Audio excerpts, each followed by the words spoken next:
estas cosas se han escrito para que creáis que Jesús es el Mesías, el Hijo de Dios, y para que creyendo tengáis vida en su nombre. Se ha cantado hoy solemnemente. Con este fin hemos de venir a misa y escuchar la palabra de Dios o leerla en nuestras Biblias, no con la curiosidad, buscando una inteligencia humana, sino sabiendo que el Evangelio es potencia de Dios. En este momento, pues, no se fijen en la palabra humana, sino que creyendo que Cristo es el Mesías y que Él es el que habla a través de su iglesia, tengamos vida en su nombre. Por eso es hermoso el pueblo de Dios.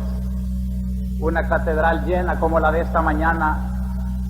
Y cuando uno piensa en las muchas comunidades que a través de la radio están también reunidas en el nombre del Señor a esta misma hora, es para decir con San Pedro en la epístola de hoy: bendito sea Dios, Padre de nuestro Señor Jesucristo, que por la resurrección de Cristo de entre los muertos nos ha hecho nacer de nuevo para una esperanza viva.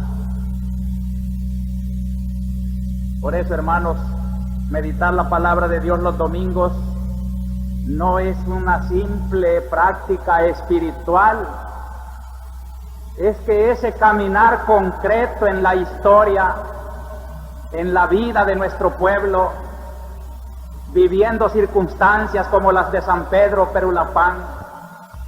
La historia es el marco concreto del cristiano, y es allí donde el cristiano tiene que ser sal de la tierra, luz del mundo. Con la gran esperanza viva que él lleva en su corazón, no se deja apagar su fe ni su esperanza en aquel que es vida y resurrección. Por eso acostumbro poner aquí, antes de la homilía propiamente dicha, o formando parte ya de la homilía, el marco concreto en que este pueblo de la arquidiócesis quiere vivir su fe en la palabra de Dios. Una predicación que no tuviera en cuenta este marco concreto y su luz de evangelio no iluminara las bellezas de la semana, pero al mismo tiempo el rostro feo de nuestra historia, no sería auténtico evangelio de nuestro divino Salvador. Y es tan grave lo que ha pasado esta semana que no lo he querido confiar simplemente a mi memoria, sino que ha salido del arzobispado un pronunciamiento que se ha dado orden de leer en todas las iglesias, y no solo para dar ejemplo, sino porque es útil que a la luz del Evangelio y con esa luz iluminemos los hechos. Permítanme leerlo y hacer algún pequeño comentario. El arzobispo de San Salvador, juntamente con su obispo auxiliar y recogiendo el sentir del clero, religiosos, religiosas y fieles en general, comunica lo siguiente. Esta introducción debe dar la idea, hermanos, que aunque yo solo sea el que hablo, es como la boca de un organismo. La boca habla, pero su palabra compromete a todo el cuerpo. Es todo el individuo el que está hablando por esa palabra. Aquellos que quieren aislar al arzobispo del resto de los sacerdotes o de los fieles, está muy equivocado. Es como quisiera estar oyendo una boca sin organismo. Por eso agradezco a los sacerdotes religiosos y fieles que cada día se compactan más con este magisterio episcopal. En nombre de todos ellos voy a decir lo que digo en este pronunciamiento, sintiendo que son todos ellos los que están comprometidos en esta fe y en esta realidad. De todos es conocida la trágica situación por la que atraviesa nuestro país, sobre todo en San Pedro Perulapán, los operativos militares, el elevado número de muertos y heridos, los desaparecidos, los que han abandonado sus casas o a quienes se las han arrebatado. Ciertamente es esta una trágica situación que no podemos silenciar como pastores y sobre la cual debemos dar, como otras muchas veces, la luz que proviene de nuestra fe de cristianos. Como pastores que somos del pueblo de Dios, esta situación nos recuerda en primer lugar la parábola conocida del buen samaritano, quien se encontró con un herido en el camino. También nosotros nos encontramos hoy con un pueblo que yace herido en muchos caminos de la patria. Conocemos sus heridas de siempre y las que sufre ahora en la situación antes descrita. Esta patria que está herida es la que nos impide dar un rodeo como lo hicieron el sacerdote y el levita de la parábola, y nos urge a acercarnos como el buen samaritano a curar sus heridas. Hermanos, la parábola de Cristo condenó la actitud de un sacerdote y de un levita, porque no basta llevar hábito eclesiástico o decir yo soy católico para ser aprobado por Dios. La caridad ante todo, el amor al prójimo. Y aunque sea obispo, sacerdote o bautizado, si no cumple con el ejemplo del buen samaritano, si como los malos sacerdotes de la antigua ley dan un rodeo para no encontrarse con el cuerpo herido, no tocar estas cosas, prudencia, no ofendamos, más suave. Entonces, hermanos, no cumplimos el mandato de Dios, rodeamos. ¿Cuántos rodean para no encontrarse? Y cuanto más se rodea, más se encuentran, porque llevan su propia conciencia que no les dejará en paz mientras no enfrenten la situación. El compromiso cristiano es muy serio y sobre todo nuestro compromiso sacerdotal y episcopal nos obliga a salir al encuentro del pobre herido en el camino. Sin ningún interés partidista, queremos, por lo tanto, en primer lugar, que se aclare la verdad de todo lo que está sucediendo. Pedimos una aclaración verídica de los hechos, pues las versiones que se presentan son confusas, parciales y aún contradictorias.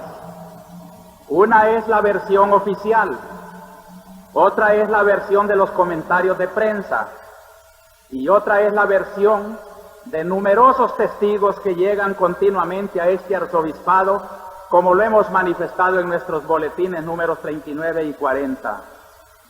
La misma prensa es testigo de la confusión en la información y por ello pedimos que se busquen los mecanismos para que se lleve a cabo una investigación que garantice la presentación verídica e imparcial de los acontecimientos. En este esclarecimiento de la verdad no puede faltar la voz de los directamente implicados y acusados oficialmente. Esclarecer la verdad es un derecho que la Iglesia exige a todo hombre, pues es uno de los pilares de una convivencia social ordenada, y mucho más cuando lo que está en juego no es solo la verdad, sino la vida. Es lástima, hermanos, que en estas cosas tan graves de nuestro pueblo se quiera engañar al pueblo. Es lástima tener unos medios de comunicación tan vendidos a las condiciones.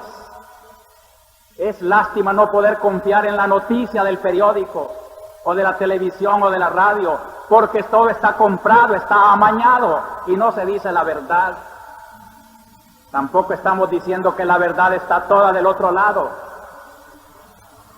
pero nuestro arzobispado ha tenido la satisfacción, aunque lo han rodeado de policías en ciertos momentos, de que hayan llegado a declarar lo que han vivido Les hemos dicho, no queremos cuentos ni interpretaciones de terceros. Díganos lo que usted ha visto, lo que usted ha vivido. Y es cruel, hermanos, lo que ha pasado. La prensa ni la televisión no han dicho la verdad. Ni siquiera en los juzgados donde se debe de llevar la verdad purificada se han presentado con toda libertad quienes han de ser tomados en cuenta, como son los mismos acusados. Yo quisiera reclamar a la Corte Suprema de Justicia una justicia más auténtica, para que la justicia tampoco sea como los medios de comunicación, solamente parcializada. También queremos aclarar una vez más que la Iglesia y este arzobispado no ha defendido nunca la violencia ni ha incitado a ella. Más bien, como lo recordamos en reciente mensaje de enero, la Iglesia dice sí a la paz, no a la violencia.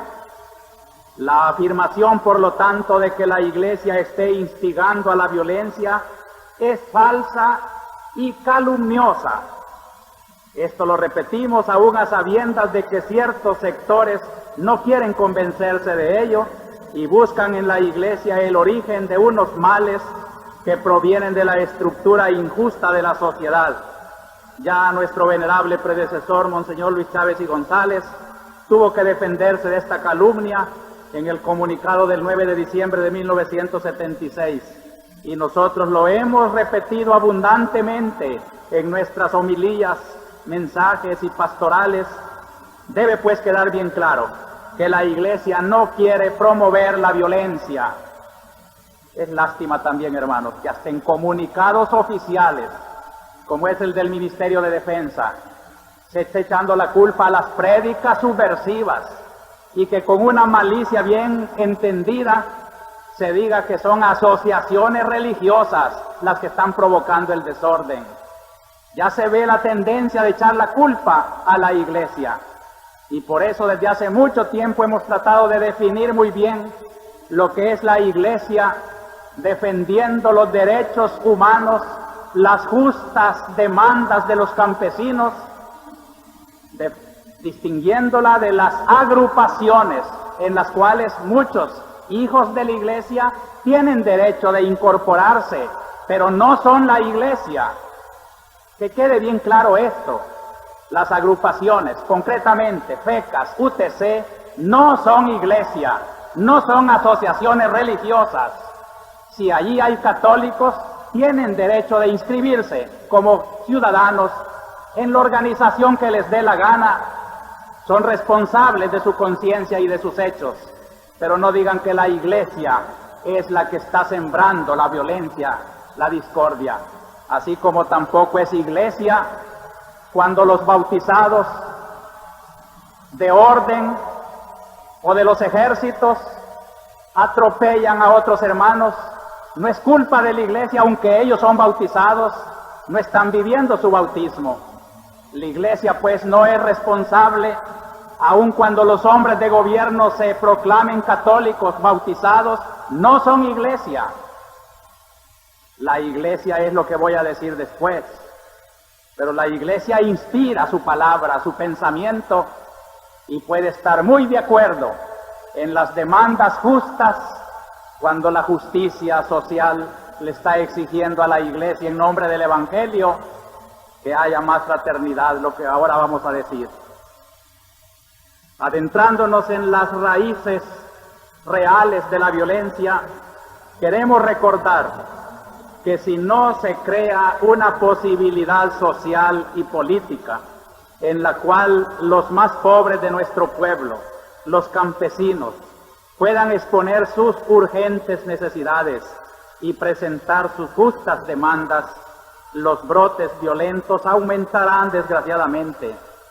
Si a los campesinos se les cierran todas las puertas para dialogar, para organizarse en defensa de sus legítimos intereses, para manifestarse pacíficamente, entonces, como lo dijimos ya en el citado mensaje de enero comentando la ley de garantía y orden público, aumentarán los incidentes violentos Es urgente, por lo tanto, que se cree un clima social y político donde las necesidades de los campesinos puedan ser expresadas con claridad y libertad. Hermanos, el derecho de organización es un derecho humano, nadie lo puede restringir. La Constitución ya pone los principios básicos con tal que no sean contra la moral y el orden. Pero todo lo que es buscar comida para la familia, terrenos donde se pueda sembrar, abaratar los abonos, los insecticidas, preocuparse por esas cosas vitales de la vida y organizarse para no morirse de hambre, tienen derecho. Y venir a una cita que se les da en un banco donde van a estudiar el asunto y encontrar ese banco cerrado, burlándose de la cita, y el retorno de estos hombres ser atacado en la manera en que fue el 17 de marzo, no es justo. En esto, pues, la violencia no la está sembrando la Iglesia. La violencia la están sembrando las situaciones injustas, la situación de instituciones en que, como las leyes injustas, solamente favorecen un sector y no tienen en cuenta el bien común, la mayoría sobre todo. Y aquí la Iglesia no se podrá callar porque es un derecho evangélico que la asiste y un deber al Padre de todos los hombres que la obliga a reclamar a los hombres la fraternidad. Pero ni siquiera este diálogo servirá para restablecer la paz deseada si no se da la firme voluntad de transformar las estructuras injustas de la sociedad. Solo esa transformación será capaz de eliminar las violencias concretas, opresivas, represivas o espontáneas. De otra manera, como lo han dicho los obispos latinoamericanos, la violencia se institucionaliza y por ello sus frutos no se hacen esperar. La Iglesia cree en la paz, pero sabe muy bien que la paz no es ni la ausencia de violencia, ni se consigue con la violencia represiva. La verdadera paz solo se logra como fruto de la justicia. Queremos creer que ningún hombre, ni ningún salvadoreño de buena voluntad quiere la violencia, las luchas entre hermanos campesinos, los operativos militares. Pero el combatirla de verdad es ponerse a trabajar en la tarea exigente, larga y dura de compartir justamente entre todos los salvadoreños la riqueza de nuestro país y de nuestros hombres y mujeres. Esto no es comunismo, esto es justicia cristiana. Y señalar las raíces de la violencia no es sembrar violencia, sino señalar las fuentes de la violencia y exigir a quienes pueden cambiar que cambien, que se vea un paso positivo hacia una construcción de verdadera patria, de verdadero bien común. Solo reprimir con solo operativos militares no logramos nada más que sembrar más violencia. Ayer fue en Aguilares, ayer fue en San Pedro Perulapán, anoche ya se anunciaba en Perulapilla o San José Guayabal. Pueden ir surgiendo si la raíz está puesta, y cuando la raíz está bien sembrada, qué extraño es que broten por todas partes lo que la raíz exige. Por eso hacemos un llamado a todos los salvadoreños de buena voluntad a cooperar en la paz verdadera y a promover la justicia. Y condenamos de nuevo la violencia de las estructuras y aquel tipo de violencias concretas que ocasionan inevitablemente una autodefensa violenta. Ni con la violencia institucionalizada, ni con una defensa que tome venganza por su propia cuenta. De otra forma, no saldremos nunca de la espiral de la violencia. Hacemos un llamado a la cordura y la reflexión. Nuestro país no puede seguir así. Hay que superar la indiferencia entre muchos que se colocan como meros espectadores ante la terrible situación. sobre todo en el campo. Hay que combatir el egoísmo que se esconde en quienes no quieren ceder de lo suyo para que alcance para los demás. Hay que volver a encontrar la profunda verdad evangélica de que debemos servir a las mayorías pobres. Hacemos también un llamado al gobierno para que ponga los medios eficaces de pacificar el país. Creemos que uno de ellos sería una amnistía razonable y generosa, como muestra de que en verdad se quiere la paz entre los salvadoreños. Sería un primer paso hacia el diálogo común que conduciría a otros pasos en la construcción común de un mejor orden social. Esta semana, hermanos, ha sido para mí muy reveladora en este sentido. Ustedes saben que ante la situación he organizado un comité de solidaridad por una generosa iniciativa de una señora. Se hizo el llamamiento a todas las organizaciones que nos acordamos. Llegaron muchos, pero muchos solamente mandaron el recado. No podemos porque no podemos tomar partido. Otro porque no nos podemos meter en política. Qué lástima, hermanos, que seamos tan indiferentes bajo el pretexto de no meterse en política. Se quedan con los brazos cruzados y hacen el bien únicamente cuando hacer el bien es fácil o es glorioso, trae prestigio. Servir es sacrificarse. Yo quiero agradecer aquí a las agrupaciones que se presentaron y nos están ayudando.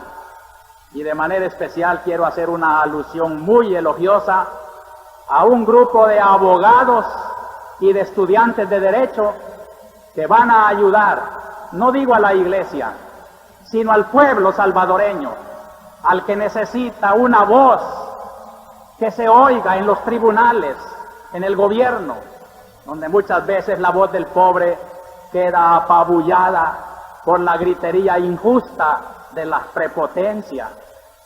Yo les agradezco, queridos hermanos abogados y estudiantes de derecho, y ojalá sea eso la señal de unas leyes, de una legislación, de unos principios constitutivos del país que sean verdadera esperanza y alegría de todo el pueblo, y no más bien temor, terror, desconfianza.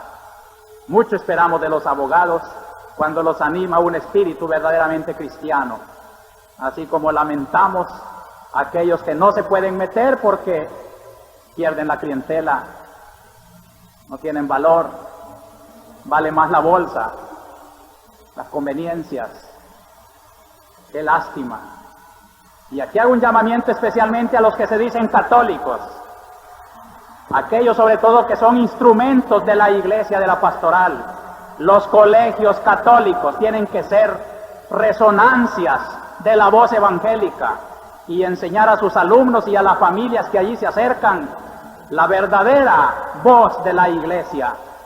Las comunidades, las parroquias, en cualquier sitio de la ciudad en que se encuentren, tienen que ser voz de la iglesia y no rehuir como el sacerdote de la parábola del buen samaritano. Finalmente, hermanos, a todos les pedimos una oración por los muertos y sus familiares, para que los muertos descansen en la paz del Señor y estos, los familiares, puedan reconstruir sus vidas, muchas de ellas ya carentes del pilar que las sostenía. Quiero aquí evocar con cariño y tristeza la memoria de Miguelito Acosta, el pobre muchachito que buscando trabajo en San Salvador no encuentra dónde dormir más que en una camioneta que se incendia, donde se carboniza. Qué cuadro más terrible el de la madre y de la hermana que vienen para enterrar el cadáver del que tal vez era la esperanza de la familia. Frutos de nuestra organización social.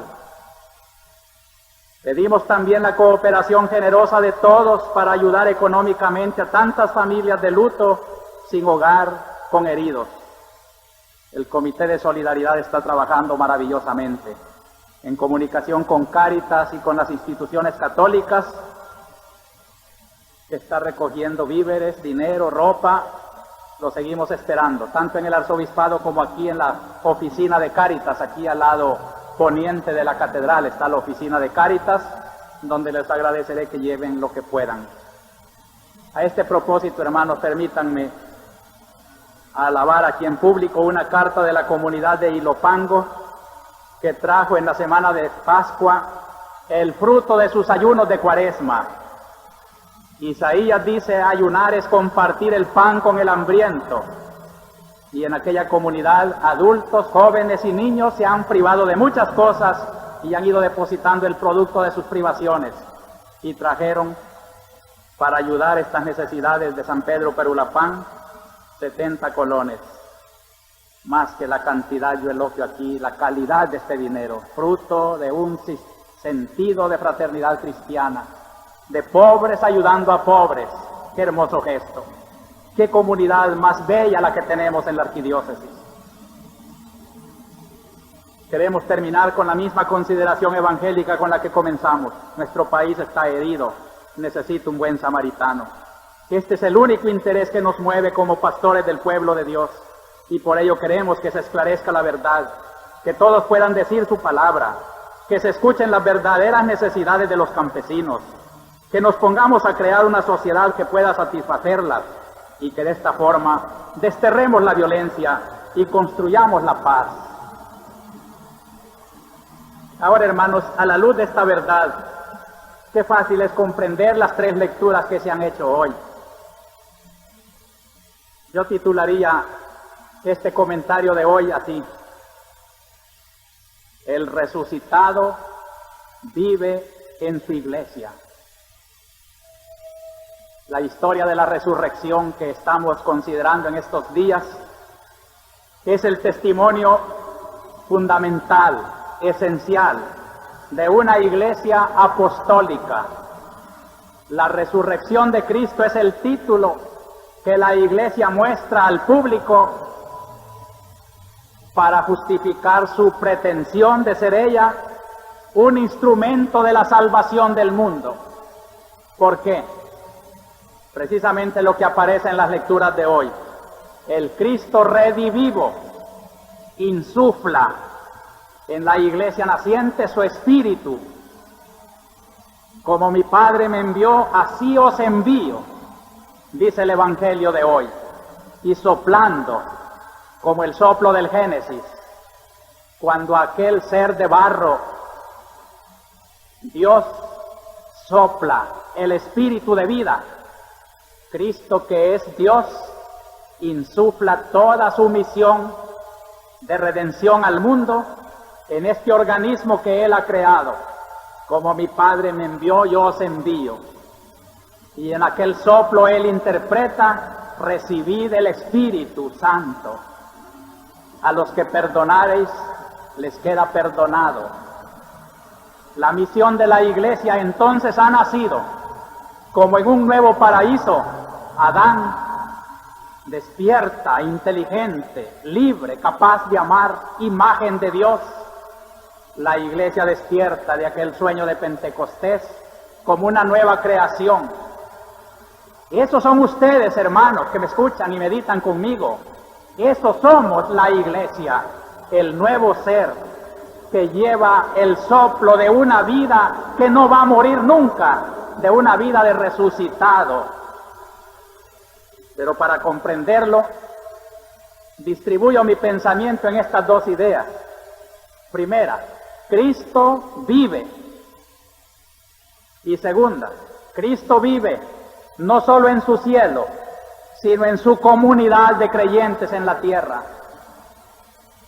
Ojalá mi pobre palabra lograra descubrir esta belleza y que cada bautizado sintiera en esta mañana de Pascua qué grande es su vida, qué hermosa es la iglesia, qué rica es la comunidad, aunque sea de pobres campesinos, cuando sienten el soplo del resucitado. Cristo vive. Hay que ver la insistencia del Evangelio de quienes fueron testigos presenciales, como Tomás, que lo tocó, que comió con él. Cristo insiste en sus apariciones: tocadme, ved, soy yo. Tienen que comer y le dan un pedazo de pez y come para que vean que los espíritus no comen y yo soy ser de carne y hueso. Soy el mismo Cristo histórico que pasando por la Pascua de la muerte y de la resurrección, vivo encarnado en la tierra. Ahora ya no encarnado solamente como hijo de María, circunscrito a un Nazaret, ahora como hijo de la resurrección, hijo de Dios.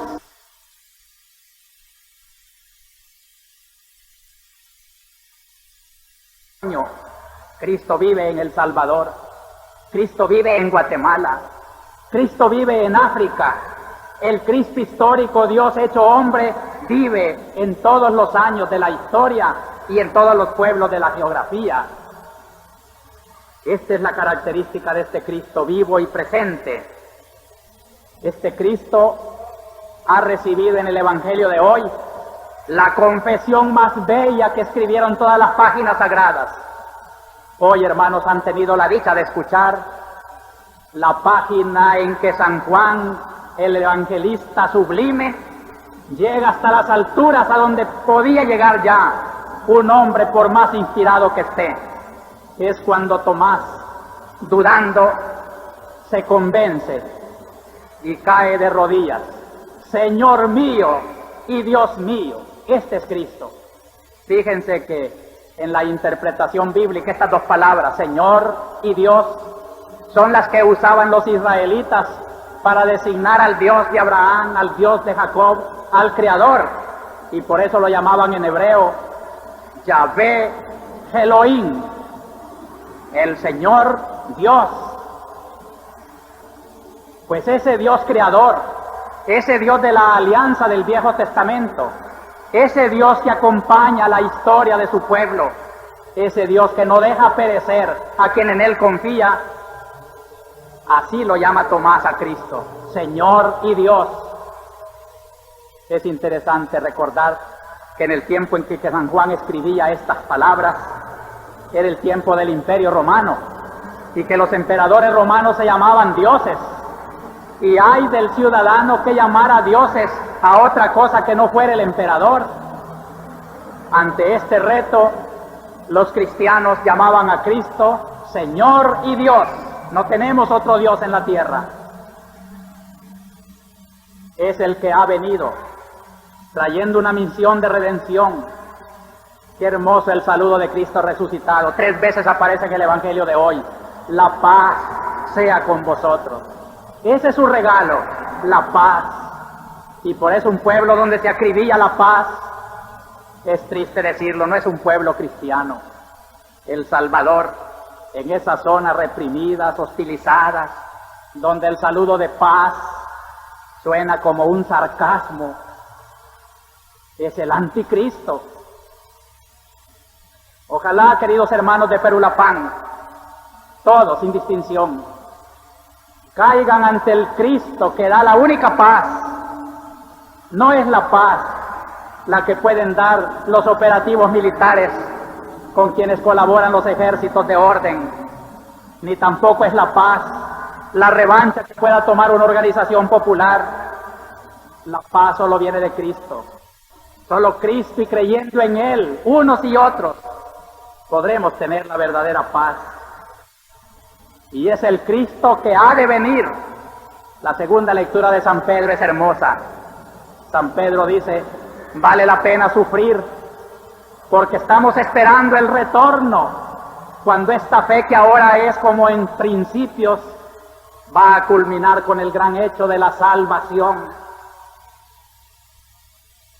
Los que son sensibles a la salvación, y hoy sienten que esa salvación de Cristo no puede prescindir de esta liberación de la tierra, política, económica, social, tengan en cuenta que la Iglesia tampoco puede prescindir de esta liberación de la tierra, pero dando perspectivas de esperanza en el Cristo que ha de venir a poner las cosas en su puesto y hacer de la historia una ofrenda para nuestro Dios. Qué hermoso será entonces encontrarse que esta fe en Cristo, que ese Cristo que ha de venir, y que yo he vivido esperando, viene con el abrazo de un amigo que hace mucho tiempo que no lo veía, que lo esperaba. Más aún la iglesia esposa suspira, como lo vamos a hacer dentro de poco. Ven, Señor Jesús, el que está lejos y es amado y sabe que lo esperan y anhela el momento de ese encuentro. Ese es Cristo y esa es la iglesia. Por eso, hermanos, Cristo vive. Pero el segundo pensamiento es este: vive en la comunidad. Y aquí vale la pena haber escuchado hoy la primera lectura.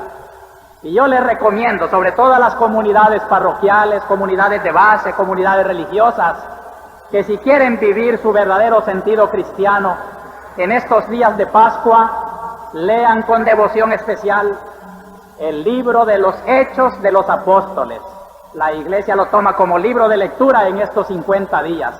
Los Hechos de los Apóstoles son el testimonio más bonito de cómo unos hombres que iban encontrando ese Cristo que vivía en la fe de unos creyentes, iban siguiéndolo en esa comunidad. Hoy nos ha contado el libro de los Hechos,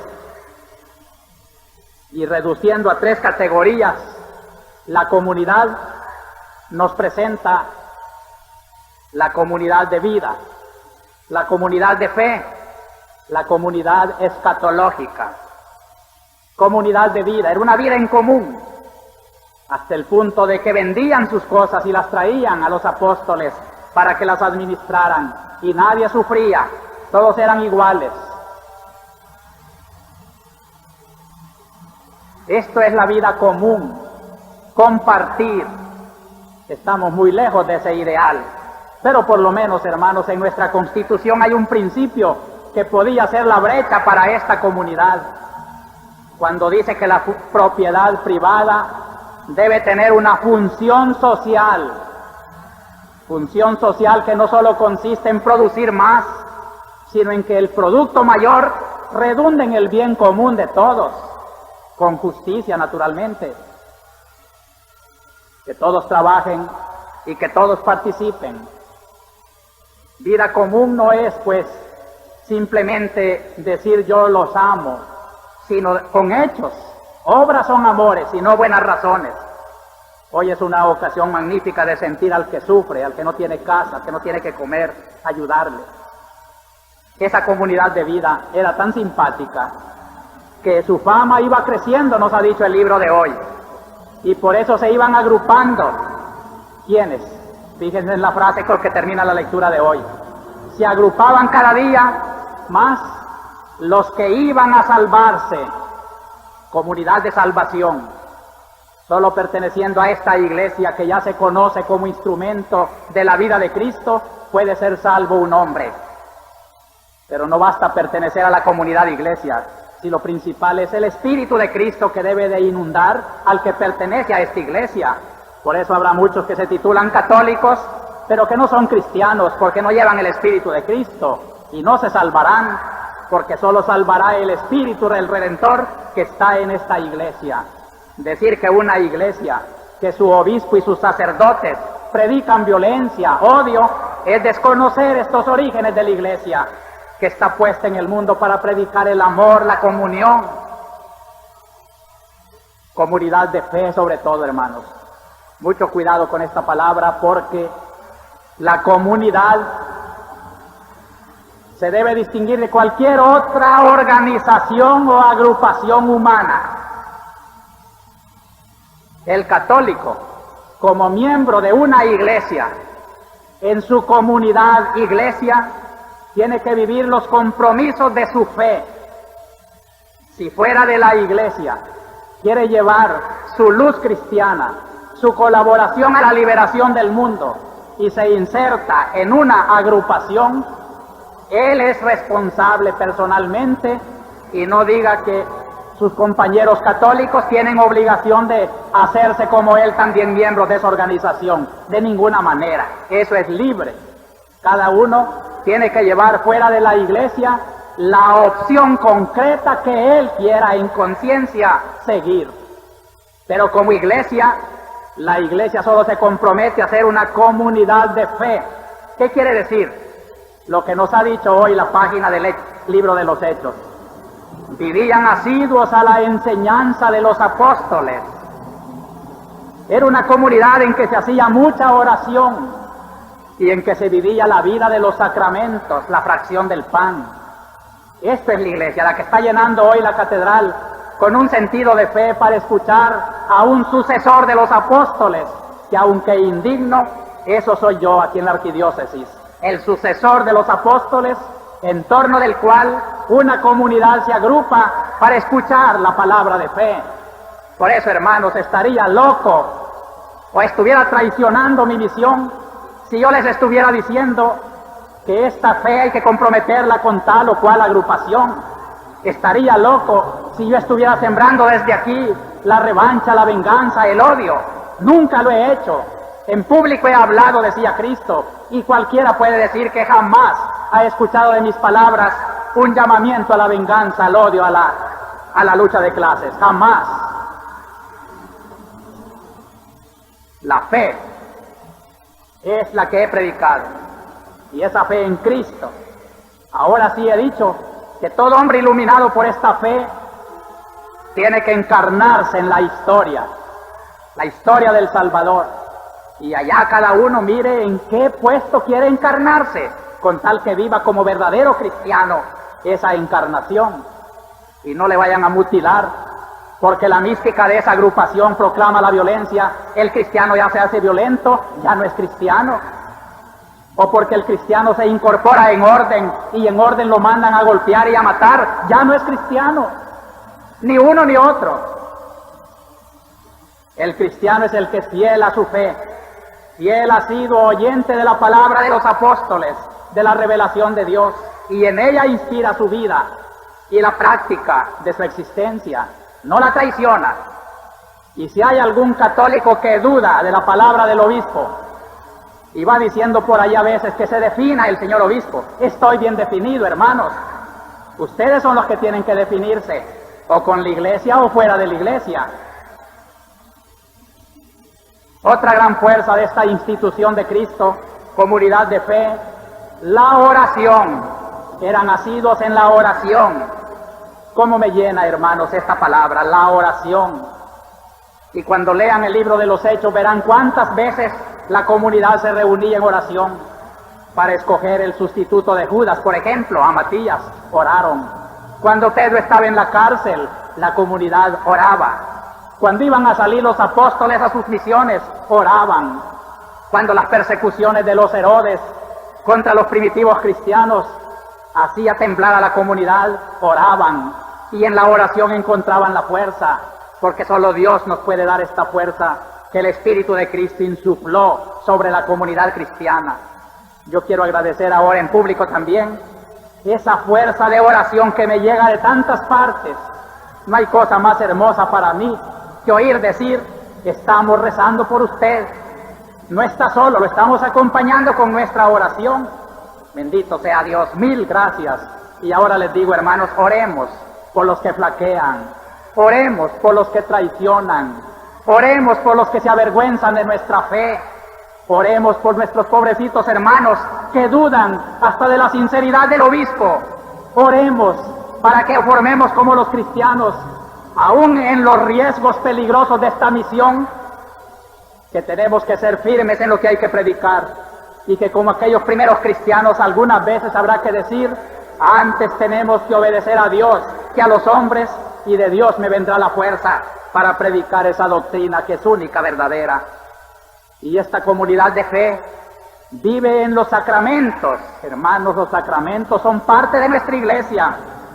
Aquí nos dice el libro de los Hechos que compartían la fracción del pan, término precioso, misterioso, con que se llamaba la Santa Misa, porque en aquel tiempo se hacía la cena común, cenaban, pero después de cena, como Cristo después de la cena, el ambiente se tornaba sagrado y el presidente de la reunión de la cena consagraba el pan y el vino, y ya no era pan, ya no era vino, era el cuerpo y la sangre del Señor.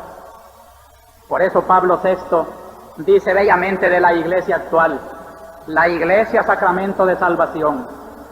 La entrada en la comunidad eclesial se expresará a través de muchos otros signos que prolongan y despliegan el signo de la iglesia.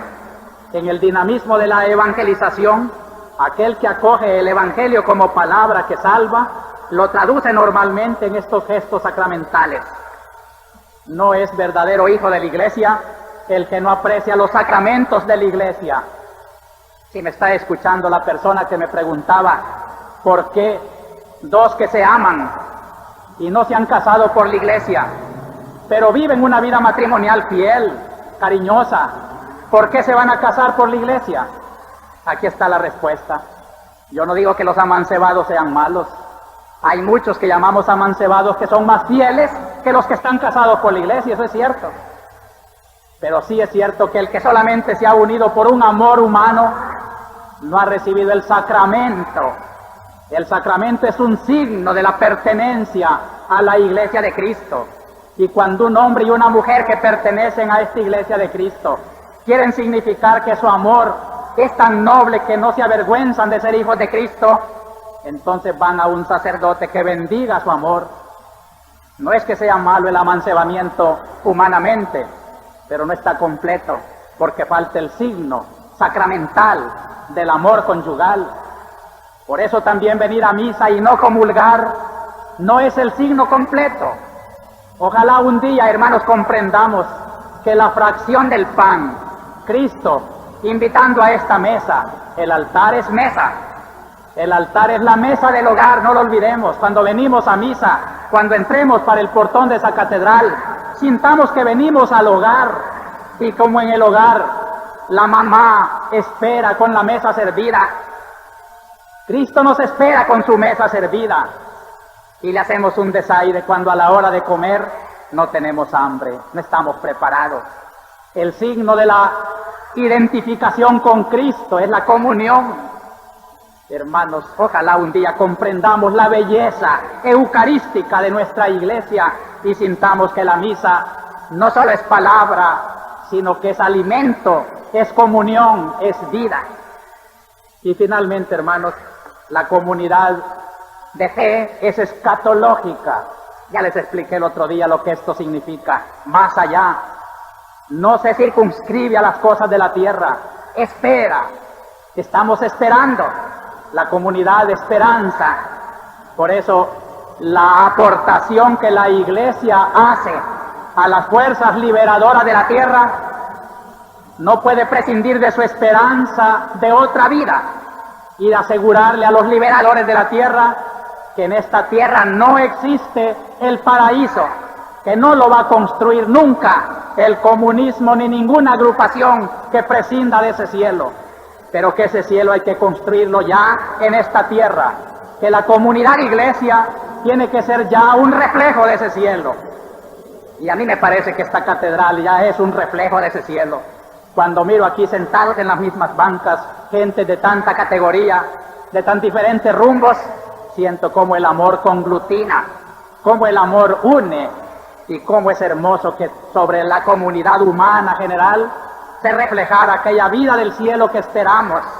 Esperamos, hermanos, y por eso no es perfecto todavía lo de esta tierra, y hasta en la iglesia encontramos deficiencias. No nos extrañemos de prelados, de sacerdotes, de matrimonios, de religiosas, de colegios católicos, etcétera, que no cumplan bien con su deber.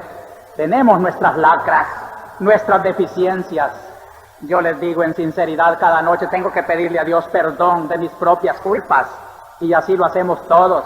El Papa se confiesa también de sus pecados. Los sacerdotes nos confesamos, porque sabemos que mientras peregrinamos en la tierra, aunque sembrando esperanza de otra vida, nuestros pies se empolvan con el polvo de la tierra, y hay miserias que sacudir también en la vida humana, hasta del más santo de los cristianos. Hermanos, vivamos ya el signo sacramental. Me he excedido enormemente, perdónenme, pero es tan bella la lección que las lecturas de hoy nos da y los hechos concretos de nuestra historia patria nos ofrecen, que valía la pena haber gastado estos cuartos de hora para que así, animados en la fe del Cristo que vive aquí en la comunidad, lo sintamos ya presente en el altar y al adorarlo desde la hostia consagrada, podamos decir con la sinceridad de Tomás, no dudando, sino creyendo de verdad: Señor mío y Dios mío. Creemos en un solo Dios, Padre Todopoderoso, Creador de cielo y tierra, de todo lo visible y lo invisible. Creemos en un solo Señor.